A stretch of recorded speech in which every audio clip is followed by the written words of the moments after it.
Good morning. This is the 10th lecture of topic Origin and Evolution of Life. Today we discuss next new concept, evidences.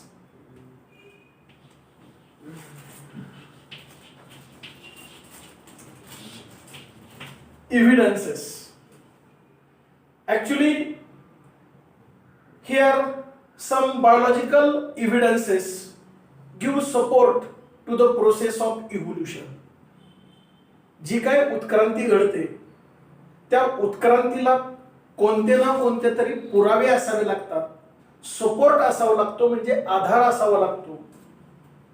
या ठिकाणी biological evidences महत्वाचे मूलभूत आधार देत असताना दिसून येतात. Hence today we discuss about here biological evidences.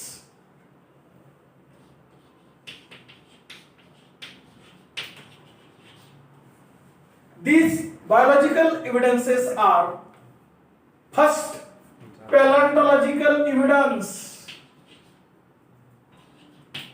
Paleontological evidence. Then second, here connecting link.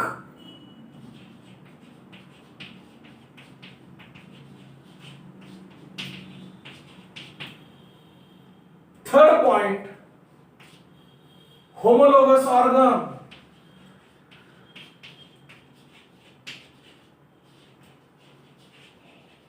Homologous organ. Fourth point, analogous organ.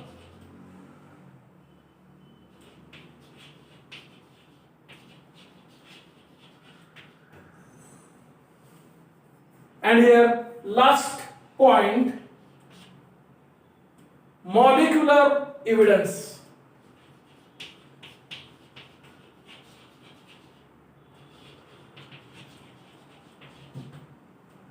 Today we discuss these fifth point one by one. First about paleontological evidence.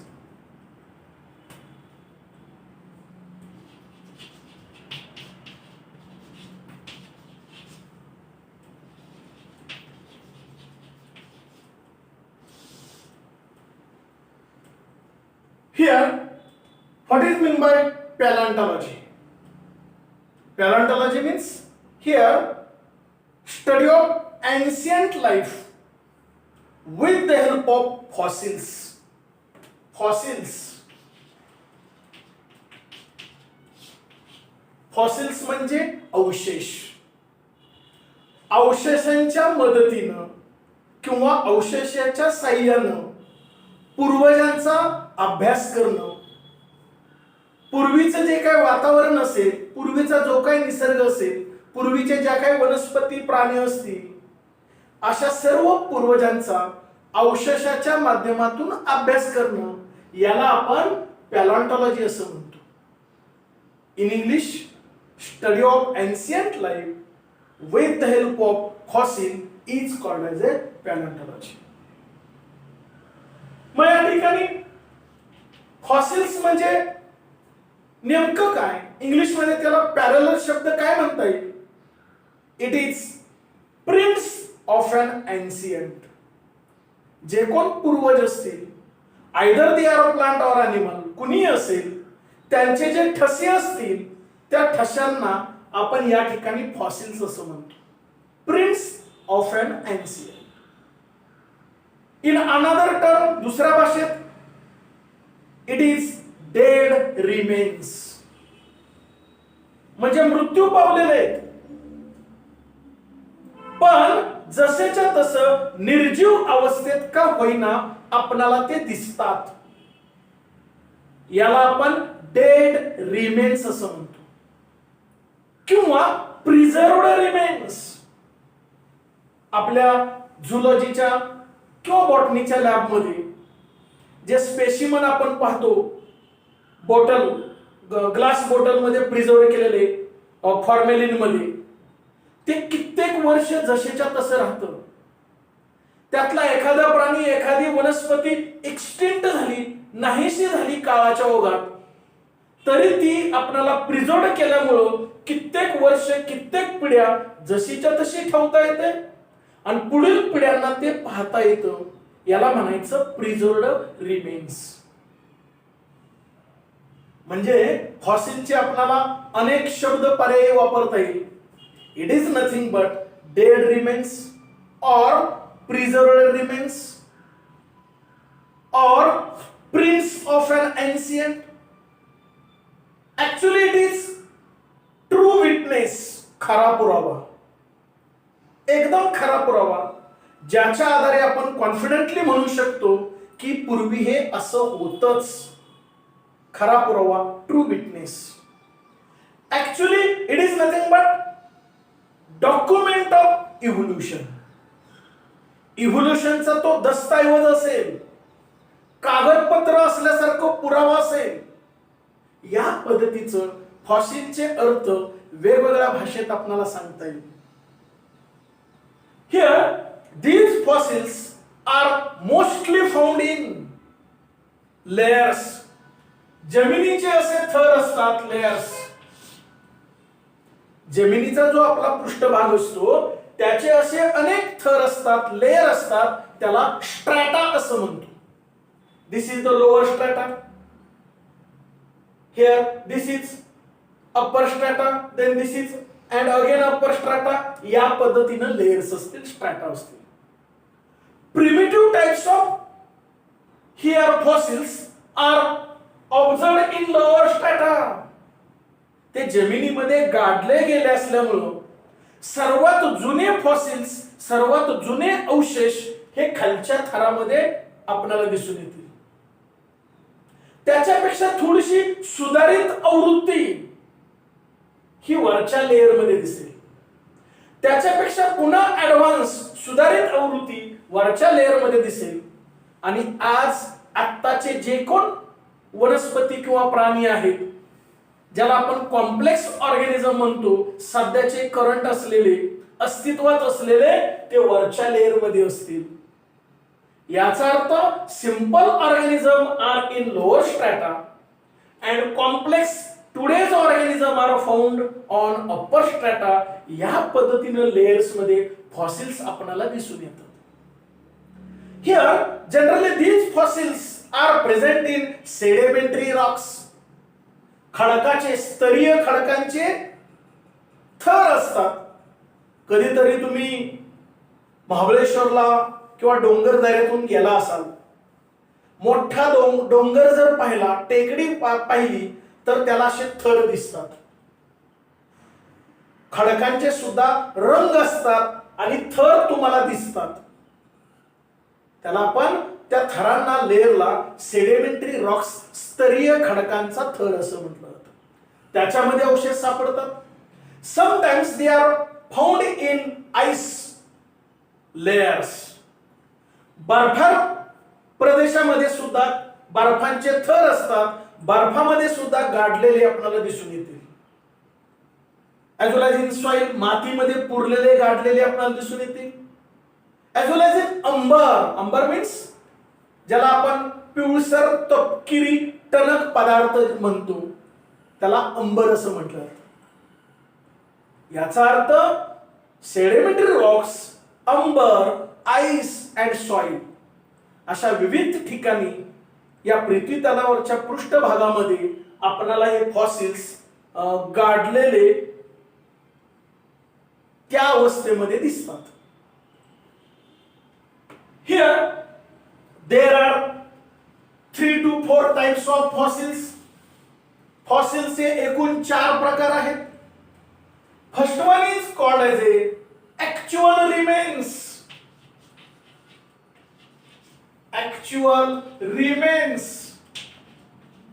हा पहिला प्रकार. Actual remain means काय म्हणता येईल या ठिकाणी? Suppose some organisms are naturally डाय.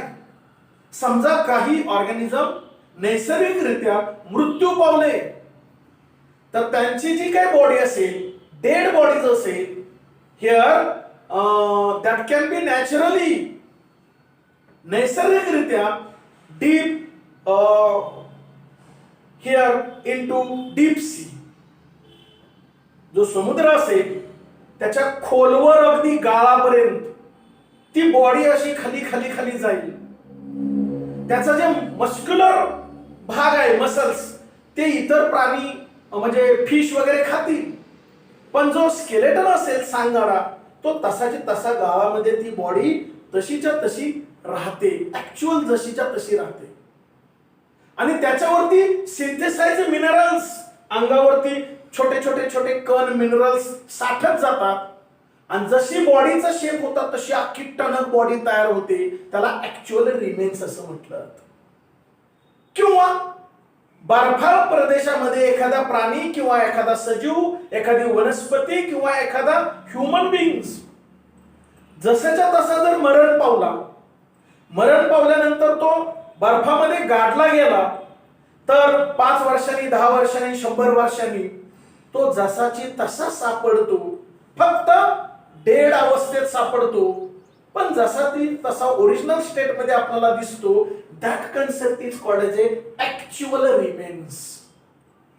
त्याला आपण काय म्हणतो? Actual remains. Then second type, mould. Moulds means prints of an ancient. हातापायाचे ठसे. उदाहरण द्यायचं म्हणजे समजा समुद्र किनारी आपण चालू लागलो तर आपल्या पायाचा जसाची तसा ठसा उठतो. किंवा लाटांच्या साह्यानं स्टारफिश बाहेर आले तर ते कडेच्या सँडी सी शोअरला थोडेसे रुतून राहतात. तो जर स्टारफिश कलेक्ट केला तर त्याचा जो स्टार शेप्ड बॉडीचा आकार आहे, शिक्का, जसाची तसा उठतो. जमिनीवरती हातापायाचे ठसे उठतात, याला प्रिंट्स ऑफ एन एन्शियंट म्हणतात. यालाच मोल्ड असं म्हटलं जातं. when we suffer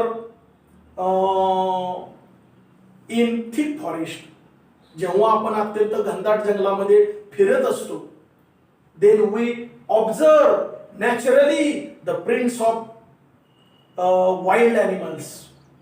त्या ठिकाणी जे हिंस्र प्राणी आहेत त्यांच्या पायांचे ठसे आपण शोधतो, पाहतो.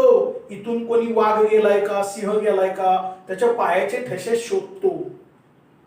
या ठशांना या ठिकाणी मोल्ड्स असं म्हटलं जातं. Then third, caste.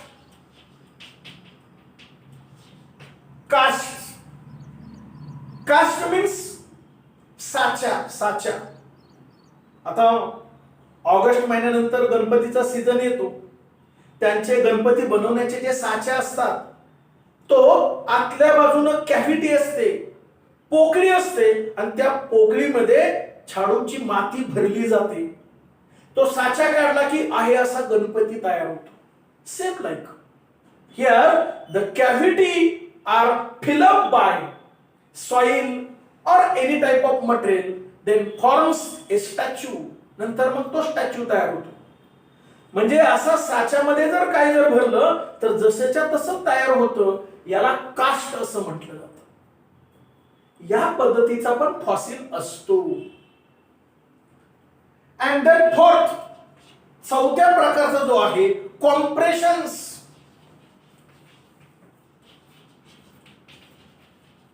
What is compressions? Compression म्हणजे काय? Here the inner body part is not there. जो कोण ऑर्गॅनिझम असेल त्याच्या बॉडीतलं आतलं कोणतंही मटेरियल अस्तित्वात नसेल. Only fine, thin, carbon like external coverings are there. फक्त आकृती पातळ अशी दिसेल. उदाहरण द्यायचं म्हणजे समजा पिंपळाच्या झाडाचं पान, ते तुम्हाला छान वाटलं नवीन, आणि ते तुम्ही तुमच्या पुस्तकामध्ये आत ठेवलं. 10 दिवस, 20 दिवस, 1 महिना, 1 वर्ष नंतर तुम्ही विसरून जाता. 2 वर्षानंतर ते पुस्तक योगायोगाने सापडलं आणि तुम्ही पाहिलं तर आतमध्ये पान जसं नैसर्गिक अवस्थेत ठेवताना होतं तसंच्या तसं असेल का? तर नाही. ते पूर्ण पान सुकून वाळून गेलं असेल.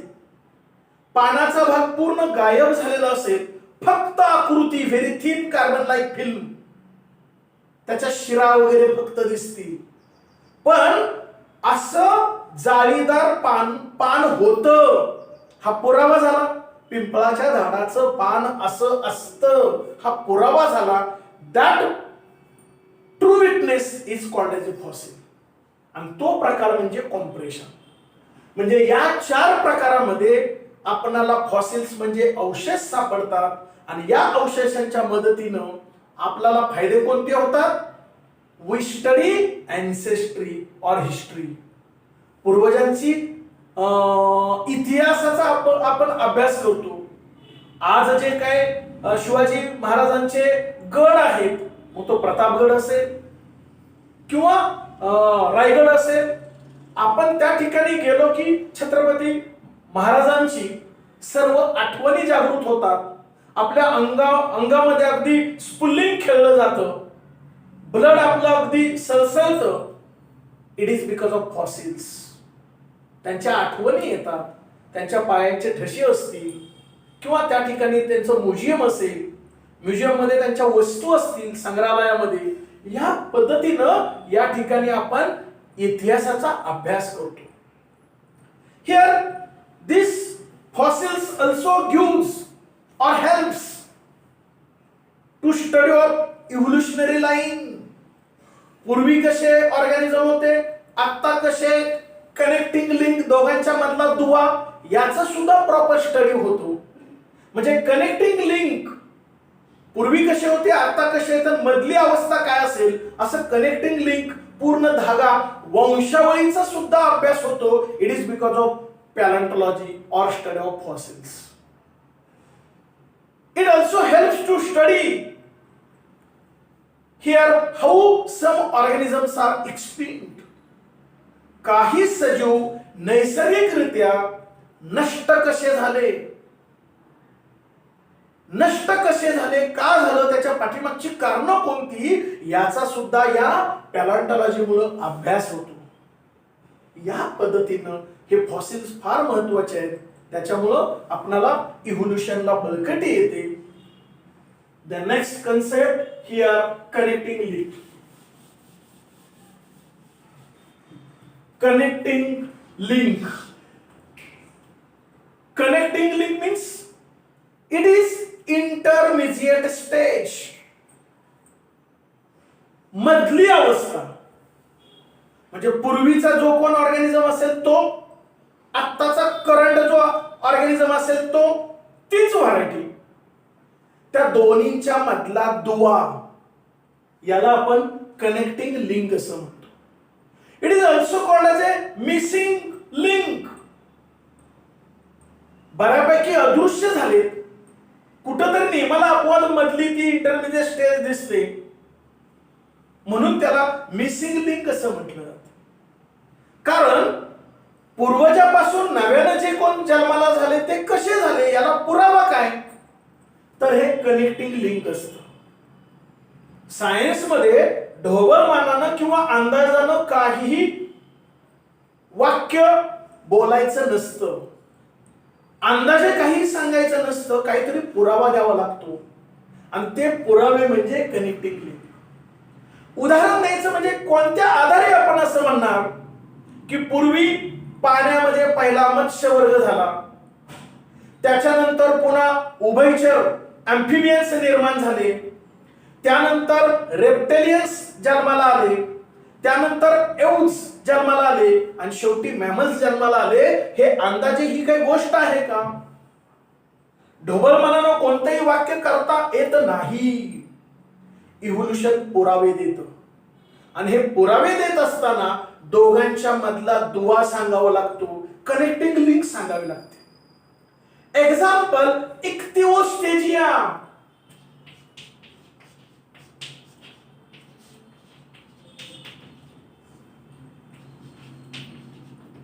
Example, ichthyostega. It is a connecting link between fish and amphibia. मत्स्य वर्ग आणि उभयचर प्राण्याचा वर्ग दोघांच्या मधला दुवा म्हणजे इक्तिओ स्टेजिया. हा जो कोण ऑर्गॅनिझम आहे त्याच्यामध्ये 50% कॅरेक्टर फिश माशाचे दिसतात अँड 50% कॅरेक्टर्स ऑफ अँफिबियन. उभयचर प्राण्यांची लक्षणं निम्मी 50% दिसतात, निम्मी 50% कॅरेक्टर ही माशाचे दिसतात, दोन्ही निम्मी निम्मी कॅरेक्टर त्याच्यामध्ये दिसतात. असा हा प्राणी म्हणजे ichthyostega. It is a connecting link between class pisces and class amphibia. Then second example, Semoyuria.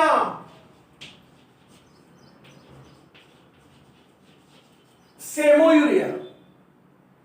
Semoyuria is a good example of connecting link between next class Amphibia आणि Reptilia. उभयचर प्राणी आणि सरपटणारे प्राणी या दोघांच्या मधला दुवा म्हणजे सेमोयुरिया. याच्यामध्ये उभयचर प्राण्यांची कॅरेक्टर 50% दिसतात आणि 50% कॅरेक्टर सरपटणाऱ्या प्राण्यांची दिसतात. याचा अर्थ उभयचर प्राण्यांच्या पासून सरपटणारे प्राणी जन्माला आले हे कॉन्फिडेंटली इव्होल्यूशन मध्ये सांगता येतं. ह्या इक्तिओ स्टेजियामुळे कॉन्फिडेंटली सांगता येतं काही मत्स्य वर्गीय प्राण्यांच्या पासून उभयचर प्राणी तयार झाले हे कॉन्फिडेंटली सांगता येतं. मग निमल अपवाद अशी 1-2 एक्झाम्पल आहेत का? तर प्रत्येक क्लास मध्ये एक्झाम्पल आहे. आपण तिसरे घेऊया. हिअर अर्चिओप्टेरिक्स.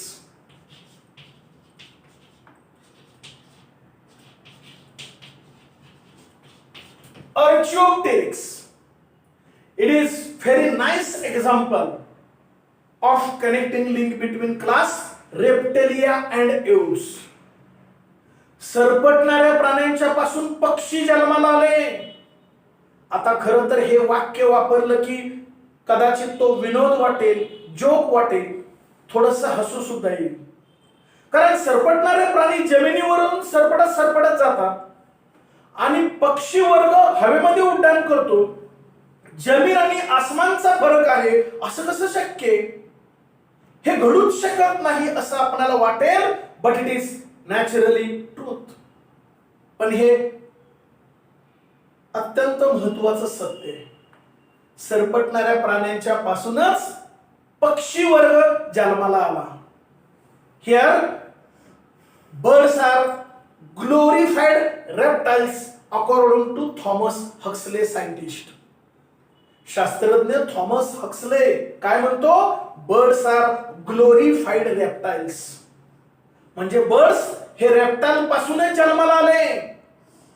कसे काय? तर shortage of food on land. जमिनीवरती अन्नच मिळत नव्हतं. जगण्यासाठी अन्नाची खूप गरज आहे. ड्रॉट दुष्काळ होता. जगायचं असेल तर अन्न मिळवलं पाहिजे. आणि मग इच्छा असो नसो त्या प्राण्यांना, सरपटणाऱ्या प्राण्यांना हळूहळू उड्या मारायची सवय लागली, थोडीशी उंच उडी मारायची सवय लागली, इकडून तिकडं थोडीशी जाण्याची धडपड करू लागले. यातून काय झालं? 4 limbs are modified into wing. पुढच्या हाताचं रूपांतर पंखामध्ये झालं आणि म्हणून ते प्राणी थोडेसे उड्डाण करू शकले. jaws are modified into beak.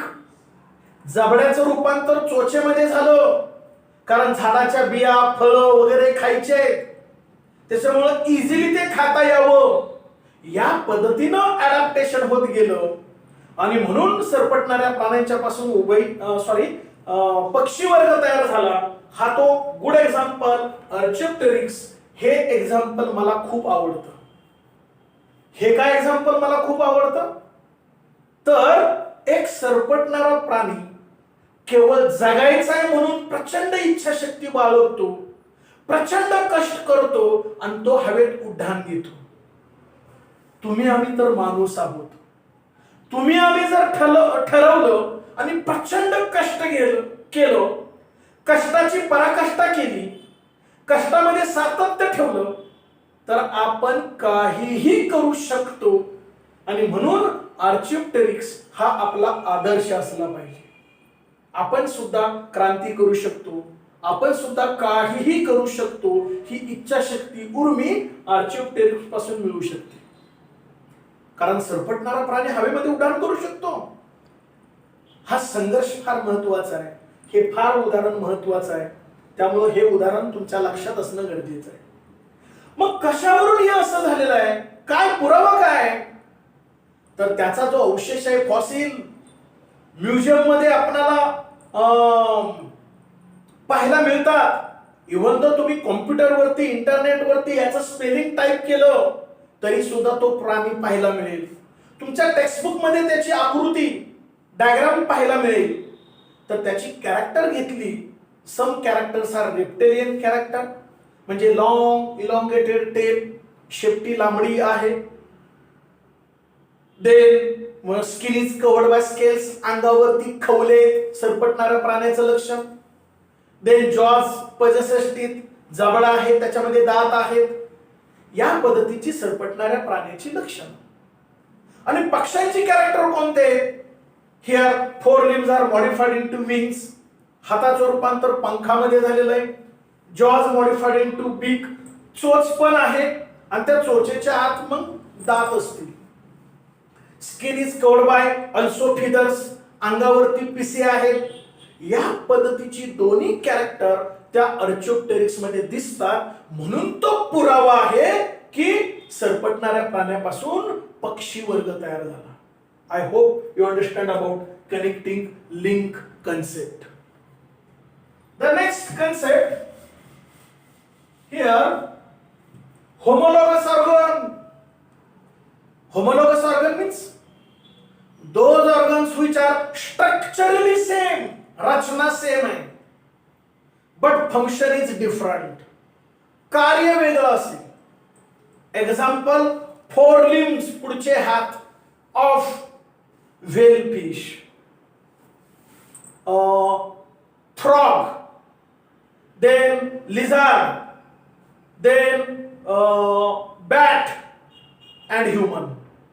ह्याचा कोणाचाही हात घ्या. हात म्हणलं की हातामध्ये हे बोन कोणतं असतं? Humerus. From elbow to wrist there are 2 bones, radius and ulna. मनगटामध्ये कोणते असतात? कार्पेल्स. आणि इथं कोणती असतात? मेटाकार्पेल्स. आणि बोटाची कोणती असतात? फॅलेंजिस. सेम हीच बोन्स इथल्या कोणत्याही 4 limbs मध्ये दिसेल. तो व्हेलचा असेल, तो फ्रॉगचा असेल, नंतर लिझार्डचा असेल, म्हणजे जो रेप्टेलियन एक्झाम्पल आपण घेतो, किंवा पक्ष्यामधला बर्ड्स मधला कोणताही घ्या, आणि मॅमल्स मधला आपण घ्या किंवा बॅट घ्या, वटवाघळ. ह्या सर्वांचे जर 4 limbs पाहिले तर स्ट्रक्चर सेम आहे. Humerus, radio, ulna, carpal, metacarpal and phalanges, but function is different. In whale, व्हेलला त्या पुढच्या हाताचा उपयोग काय होईल? स्विमिंग, पोहण्यासाठी होईल. यानंतर फ्रॉगला त्याचा काय उपयोग होईल? हुपिंग. फ्रॉग असा जंप घेतो, त्या जंप घेण्याच्या प्रकाराला हुपिंग असं म्हटलं जातं. तिथं त्याचा उपयोग होतो. त्यानंतर लिझार्ड, सरडा, तो काय करेल? क्राउलिंग. सरपडत जाईल तेव्हा त्याला पुढच्या हाताचा उपयोग होतो. देन बर्ड्स, पक्षी, फॉर इझिली फ्लाय, हवेमध्ये उड्डाण करण्यासाठी उपयोग होईल. देन अल्सो बॅट, बॅटला वटवाघळाला सुद्धा उड्डाण करण्यासाठी होईल. आणि आपल्याला to hold the any type of material, कोणतंही मटेरियल घट्ट पकडण्यासाठी, फॉर ग्रिपिंग पर्पस, ग्रिप पकडून धरण्यासाठी हाताचा उपयोग होतो. या पद्धतीनं कार्य वेगळं असेल, रचना सेम असेल, याला म्हणायचं homologous organ. Homologous organ. And it has great value in evolution. उत्क्रांतीमध्ये याला फार महत्व आहे. It show divergent evolution. इथं फार महत्वाचा ते पुरावा देतो. म्हणून होमोलोगस ऑर्गन या ठिकाणी फार महत्वाचं आहे. The next अॅनालॉगस organ. आता जे कन्सेप्ट पाहिला होमोलोगस ऑर्गन, त्याच्या अपोजिट म्हणजे कसं? स्ट्रक्चरल. इथं कसं पाहिलं? सिमिलर. आता इथं कसं म्हणणार? डिसिमिलर.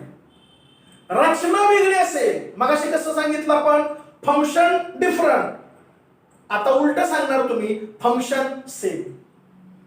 म्हणजे structure dissimilar and function same, that organ is called as A analogous organ. त्या ऑर्गन्सला काय म्हणणार, analogous organ. Again listen, structure is dissimilar but function is same, that organ is called as a analogous organ. It show convergent evolution. याला काय evolution मध्ये फारसं महत्व नाही, पण तरी सुद्धा जाता जाता तो कन्सेप्ट माहिती असणं गरजेचं आहे आणि म्हणून अनालॉगस ऑर्गन आपण समजून घेतो. मग स्ट्रक्चर डिसिमिलर एक्झाम्पल काय देता येईल? Here wings of insect and bird. जे पंख आहेत कोणाचे, कीटक आणि पक्षी, wings of birds and insect. आता याचं स्ट्रक्चर पाहिलं तर वेगळं आहे. उदाहरणार्थ बिटल, भुंगा, त्याचं पंख, किंवा कॉकरोच, कॉकरोचचं विंग्स आहेत, फेन हेल्ड बॅक, जेव्हा मागं घेतं, कव्हर्स द बॉडी, अख्ख्या बॉडी झाकली जाते. Actually, the wings of cockroach is extension of exoskeleton. Exoskeletonचं ते एक्सटेन्शन आहे, म्हणून त्याच्या रचनेमध्ये फरक आहे. आणि विंग्स ऑफ बर्ड, त्याचे पंख काय झाले, four limbs are modified into wings, पुढच्या हाताचं रूपांतर पंखामध्ये झालेलं आहे. पण फंक्शन दोन्हींचं सेम आहे. पंखांचं फंक्शन काय असतं, टू इझिली फ्लाय, उड्डाण मारणे, एकच फंक्शन आहे. म्हणजे रचना जरी वेगळी असली तरी फंक्शन सेम आहे. याला असं म्हणायचं analogous organ. And then last, molecular evidence. Molecular evidence म्हणजे ऑल लिव्हिंग ऑर्गॅनिझम, पृथ्वी तलावरचा कोणताही सजीव घ्या, body is made up of cells. Body पेशींनीच बनते, either it is plant or animal. तो वनस्पती असो किंवा प्राणी असो, त्याचं अख्खं शरीर कशाने बनलेलं आहे, पेशींनीच बनलेलं आहे. दुसरं एखादं काय सांगता येईल, here each and every cell consist nucleus, cytoplasm. पेशी म्हटलं की पेशी द्रव्य, मध्ये कोण, nucleus, and it is surrounded by lysosome, Golgi body, endoplasmic reticulum, ribosome, all cell organelles, mitochondria. असा सेल ऑर्गॅनेल्स पेशीमध्ये असतील. मग वनस्पती पेशी घ्या, प्राणी पेशी घ्या, हे सगळं त्याच्यामध्ये असणारच. न्यूक्लियस म्हणलं की आतमध्ये कंपल्सरी कोण असेल, hereditary material, genes, DNA, RNA, chromosome, हेच हेरिडिटरी मटेरियल प्रत्येक पेशीमध्ये असेल. मग ती प्लांट असो किंवा ॲनिमल असो, तो लोअर ऑर्गॅनिझम असो किंवा हायर ऑर्गॅनिझम असो, प्रत्येकाची बॉडी पेशीनी बनलेली आहे. पेशी म्हटलं की सेल ऑर्गॅनिझम आल्या, सायटोप्लाझम आला, न्यूक्लियस आला, आणि न्यूक्लियसच्या सेमच हेरिडिटरी मटेरियल असेल. And biochemical changes during digestion is same. जे काही पचन घडतं, पचन घडण्याची जी काही प्रोसेस आहे ती सेमच सर्वांच्या मध्ये असेल. Biochemical changes during digestion is same.